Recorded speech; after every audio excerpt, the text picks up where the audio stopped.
So many people go through life without thinking about retirement until they actually get there. There is an optimal formula to retire, and it does include 401ks make perfect sense when tax rates were higher. The book that I'm familiar with, Paychecks and Playchecks, is that your biggest book so far? I even came out a few years ago and said I support 1% put in Bitcoin, and people thought my account got hacked because I'm the safe money guy. I love Bitcoin.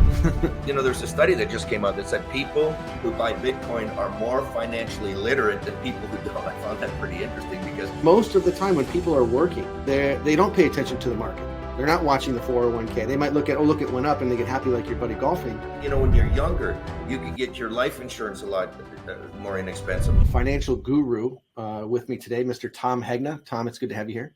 Hey, Matt, it's great to be with you. Tom and I met in Nashville when you came to speak at an event, which I love the name, Heroes of Zero. And so give me a quick synopsis of what the event was about. Well, so David McKnight wrote a book called The Power of Zero. There's a movie out called The Power of Zero. I was in that movie, and David's a friend of mine. And what he did was he arranged a meeting where he got himself, me, Ed Slott, and Van Miller. We've all spoken together, but never at the same place at the same time. And so that was kind of the thing. You got the four horsemen of life insurance and annuities and tax-free investing, in one place at one time. And I think it went fantastic. I think David and his team did an incredible job. That's awesome. How many people showed up? Oh, there were hundreds. I think just under 300, and they all paid their own way, and they had to pay everything on their own to get there too. Beautiful. So happy for you, man. I spent a lot of time with people who try to get in the 0% tax bracket in retirement. And the sad thing that I realized, which kind of took the wind out of my sails in that market, is so many people go through life without thinking about retirement until they actually get there. Yep. And they could have done some tax planning early so that they wouldn't get hammered in the taxes. These 401ks and IRAs, I just believe people are going to be so disappointed at what they actually get out of them because, I was playing golf. I'm a golfer. I was playing golf a month ago with a guy, and he said, Tom, my 401k just went over $1 million. And I said, that's great. I said, how much of that is yours? And he was taken aback. He said, what do you mean? It's all mine. I said, no. With a 401k and IRA, you have a partner. In fact, you're the limited partner. The government's the general partner. They get to take their cut first. You get whatever's left over. Now, right now, they're taking out 37, 38%. What happens when that goes to 50% or 60% or 70%? And don't think it can't happen. For most of your parents' lives, the highest marginal tax rate was 70% for decades. And after World War II, is as high as 94%. So taxes are going to have to go up. It's not a Republican or Democrat issue. This is a math problem. And I just think Roth is the way to go. Roth 401k, cash value life insurance. You want to pick places to put your money where you can flip a switch and get tax-free income in retirement. That's what I would say. Yeah, because the account value is always fun to look at. Congratulations, the account, your buddy, it's over $1 million. That's cool, but it's not yours. If you want proof, take it out. And then there's not a CPA in the country that would advise taking $1 million out of a 401k. Right. So it's a great account for the advisor, but not so much the consumer because they get to charge a fee on the gross amount, the pre-taxed amount.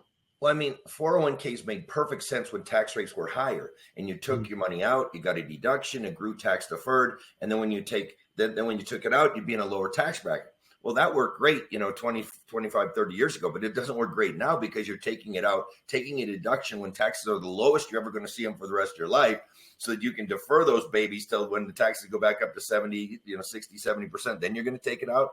I would be converting as much as I could. Smartly into Roth, not necessarily all at once, but over time, I'd be converting as much of that as I could. Yeah.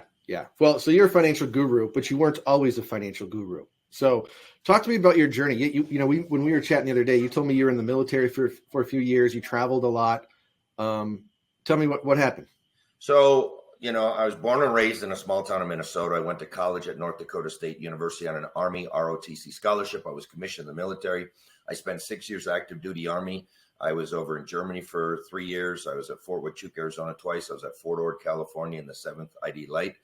Then I stayed in the reserves for another 16 and a half years, retired as lieutenant colonel. I was doing counterterrorism operations for Southeast Asia. I either worked for Japan or Korea that whole time. And we basically would meet in Hawaii a lot. So I've been to Hawaii 40 times. But then I got in the insurance industry, and I first started with MetLife. I was there 8 years. I was an agent. I was a manager. I was a national marketing manager of their VUL product, their variable life product. Then Met started demutualizing, and I didn't really like that whole thing. And so at the same time, New York Life came calling to me, and so I made a switch over to New York Life. Started out as an annuity wholesaler. I've been traveling 200 days a year for the past 30 years, but I started out with a smaller territory and then got a bigger one and a big one. Pretty soon I was a national manager. And then I went to the home office. I worked my way up to be a senior executive officer in the company. And then in 2011, I retired. I've written 6 books, 5 of them on retirement. I've had 2 of those books sell over $1 million each. I've spoken on main platforms all over the country. And I've done over 5,000 live presentations in all 50 states. I've trained over 300,000 financial advisors. So that's kind of a one over the world on me. I love it, man. And so it sounds like, being drawn to the insurance and the annuity side, you're more interested in, guarantees rather than speculation. Is that fair? Well, I'm a holistic guy. So like I even came out a few years ago and said, I support 1% put in Bitcoin, and people thought my account got hacked because I'm the safe money guy. But the deal is there is an optimal formula to retire. And it does include life insurance. It does include annuities. It does include long-term care insurance. It does include investments. It includes all of those things, but it's the right place at the right time with the right amount. And everything I write and talk about is based in math and science. It's not my opinion. It's not the opinion of some Joe Joker out there. This is the research of the leading PhDs in the world. It's the research of Ernst & Young, an accounting firm, the research of BlackRock. They have more money in the stock market than Fidelity or Vanguard. The research of leading PhDs like Dr. David Babel of Wharton, Dr. Moshe Milevsky of Toronto, Dr. Menachem Yari of Israel, Dr. Michael Finke, Dr. Wade Pfau, Nobel Prize recipients, Dr. William Sharp, and Dr. Robert C. Merton. Those are the people I get my information from, not some TV commercial, that's spreading misinformation. Wow, that's got to give you confidence. Well, because it can be proven. It's math and science. It's not opinion. And so if somebody says they don't believe in annuities, they can retire that way, but their portfolio will be suboptimal. That's a fact. It'll be less than what it could or otherwise could or what it should be. There's been white paper after white paper showing that annuities are far more efficient than bonds. So if people just move their bond portfolio to an annuity, it, number one, will improve portfolio performance. That is a fact. Number 2, you're likely to be happier. And number 3, now the research shows you're likely to live longer as well. So if something can help you have a better result in your portfolio, can allow you to be happier in retirement, and can allow you to live longer, I can't see why anybody would be against them.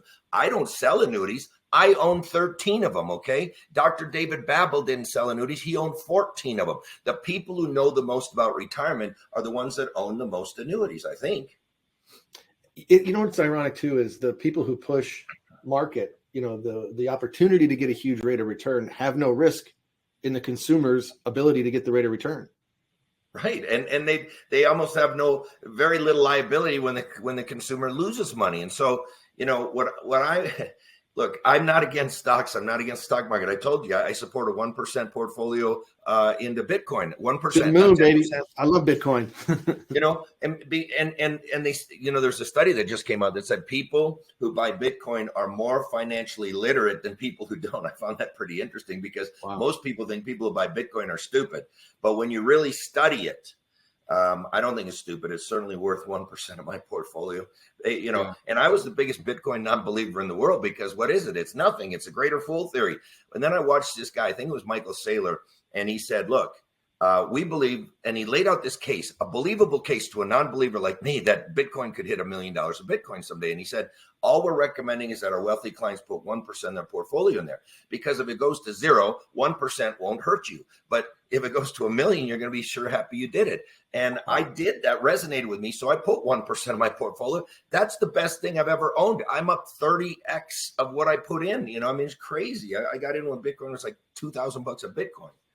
Wow. Good for you, man. So when you left the wholesale into like your own entrepreneurial venture, were you nervous? Were there people saying don't do it? Did you just know you saw the light at the end of the tunnel? What was your thought process for that? I went into it, I won't say totally blind. I mean, I'd watched other people do it, but you never know how it's going to turn out.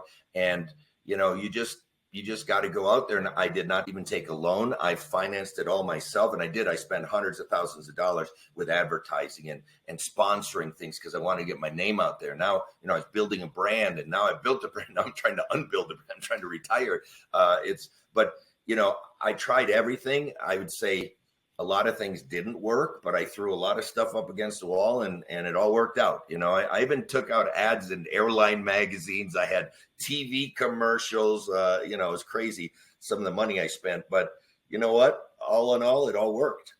Yeah. And so when you're spending money, what was it on the book, on a speaking fee? What were you, how did you start out? Look, I was a sponsor of NAFA. I was a sponsor of Gamma. I mean, those are $30,000-$40,000 a year sponsorships that came out of my pocket. I ran, I hired some telemarketers. I did TV commercials. I cost money. Airtime cost money. I did magazine advertisements. Of course, I did Facebook, LinkedIn. I was just doing a lot of different things. I was spending, I spent hundreds of thousands of dollars in those first couple of years, just starting to try to build a brand. But, I'd already spoken, main platform, top of the table, main platform, NAFA, main platform at MDRT. And so I was a known entity out there in the retirement income space, but, it was still very early on. And there was definitely risk, but I'm glad I took the risk because it paid off handsomely. Cheers to entrepreneurial desire.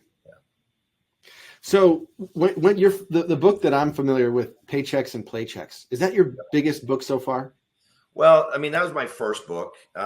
The Don't Worry, Retire Happy probably sold more now because this was a PBS TV special that played in 80 million homes in the US and Canada. So that went crazy, in those years.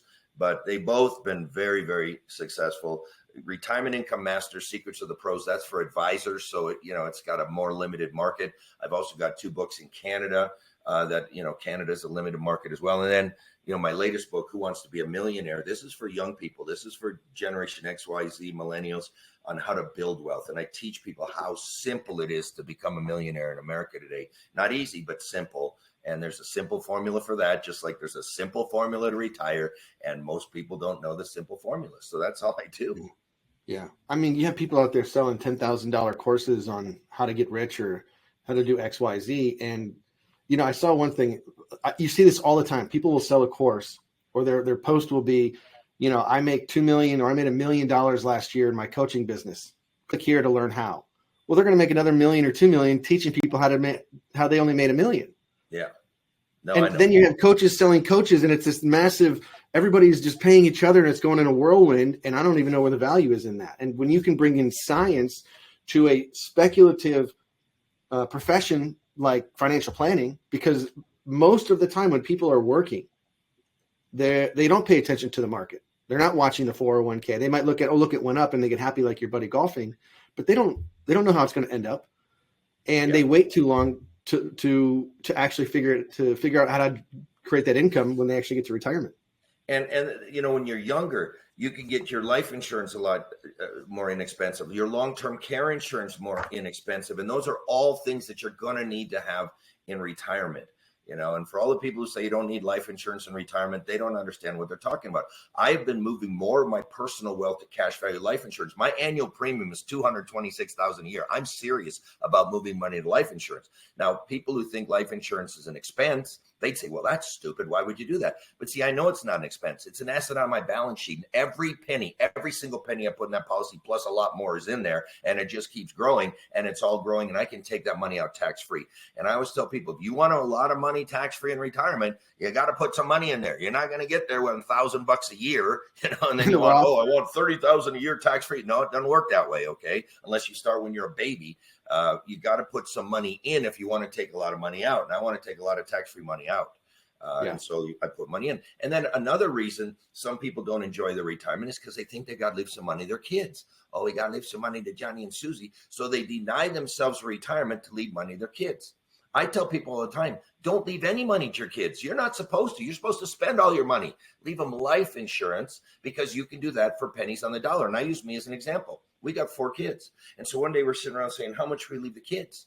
My wife said, I don't know. What do you think? I said, well, if we bought a $1 million second to die life insurance policy, name the 4 kids as beneficiary. When we're both gone, they're going to get $1 million tax-free.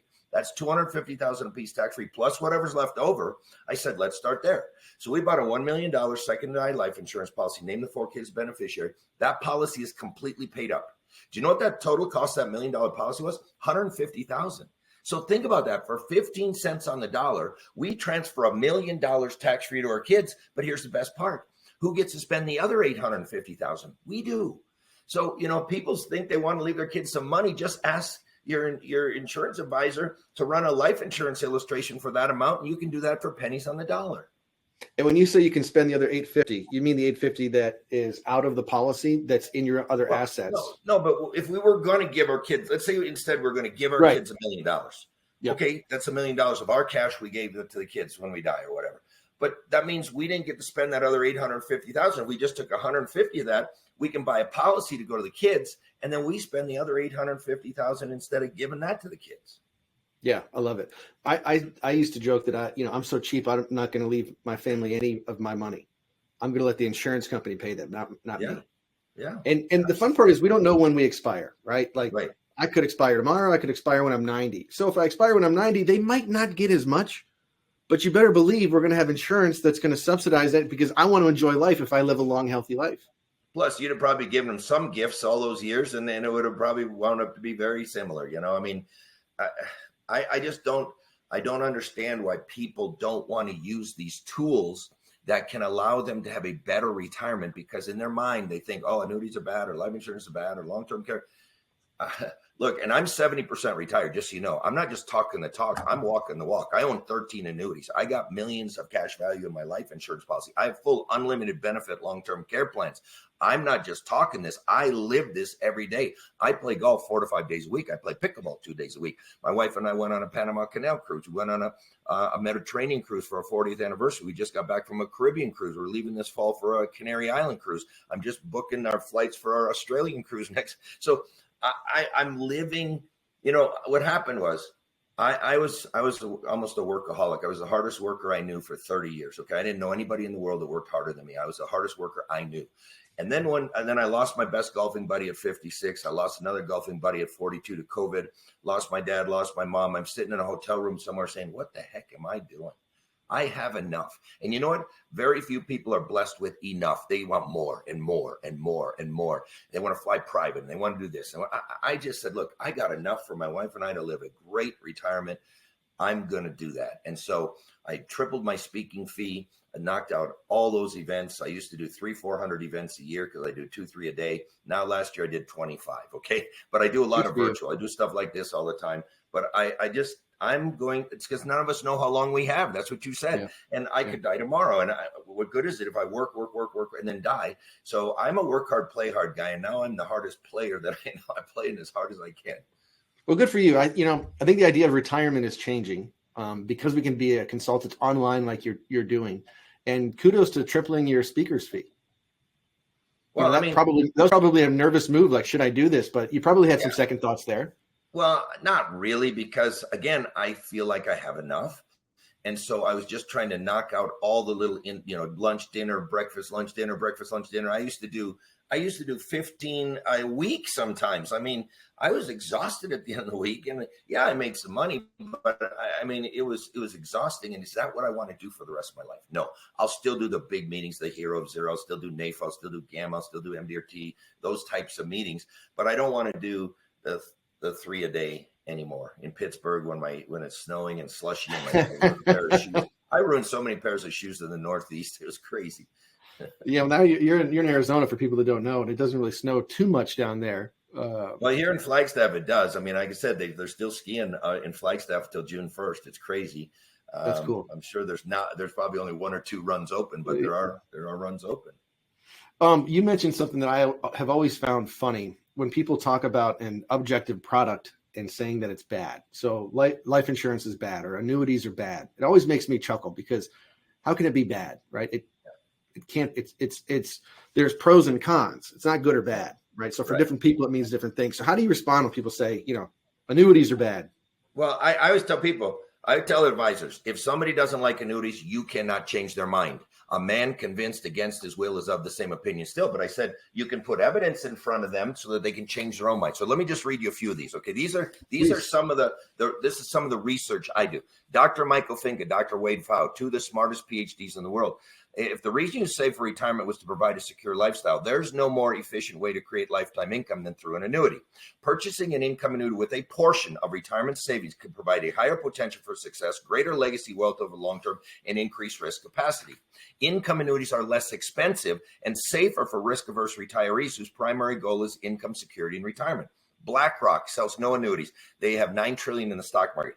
Adding guaranteed lifetime income combined with a more aggressive asset allocation generates 29% more annual spending ability from one's retirement savings and reduces downside risk by 33%. Michael Finke, Dr. Wade Pfau, again, income annuities provide confidence, the freedom to spend and invest, as well as the opportunity to leave a legacy.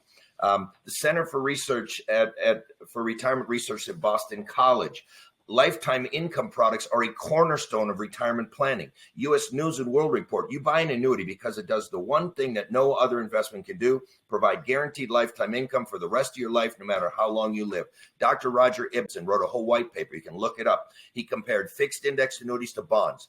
He found that fixed index annuities have outperformed bonds for the last 40 years. And they're likely to do so for the next 40 years. Barclays says fixed index annuities beat bonds. The Wall Street Journal, the case for replacing some bonds with annuities.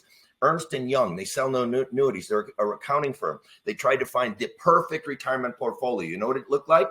30% cash value life insurance, 30% income annuities, 40% investments. And if you looked at my portfolio, it would be almost dead on that. I might be a little higher on life and a little higher on annuity. Bitcoin. Yeah, and 1% of Bitcoin. But I mean, this is the research. These are the facts. So people have these false opinions. It's crazy. I don't know how you could hate a product. It'd be like if you said, I hate screwdrivers.